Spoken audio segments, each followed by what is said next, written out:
Kalau dia ada bela burung walit punya rumah tu kan, there's a problem.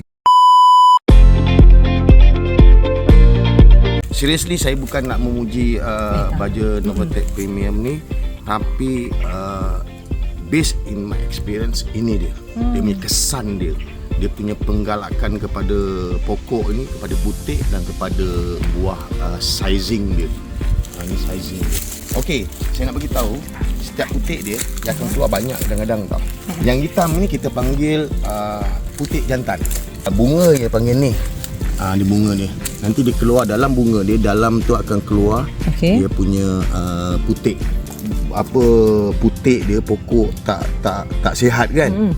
Kalau dia ada bela burung walit punya rumah tu kan, there's a problem because burung walit ni dia makan unggas.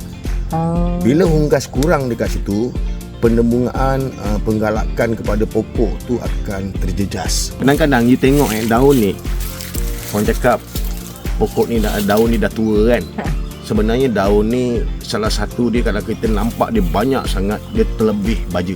Bila terlebih baja, dia ada sistem dia, pokok ni akan flush ke daun-daun. Kalau kita tengok banyak kan, kau cakap tak cukup air, sebenarnya terlebih baja. Dia obesity. Bila obesity, akar besar tak boleh nak simpan. Kita gunakan 2 bulan sebelum harvesting, another 3 months tu kita tak Novatec. Because bila ada kita organik ni, ada ruang rongga. Ruang rongga ni dia akan masuk angin. Bila masuk angin, semula jadi juga tau. And then cengkrik tu pun semula jadi juga.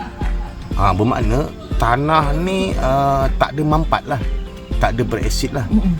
Siap ada pokok bagi saya. Yang penting kita kena jaga dia dari segi air dia, bagi dia makan kan, bagi dia baja.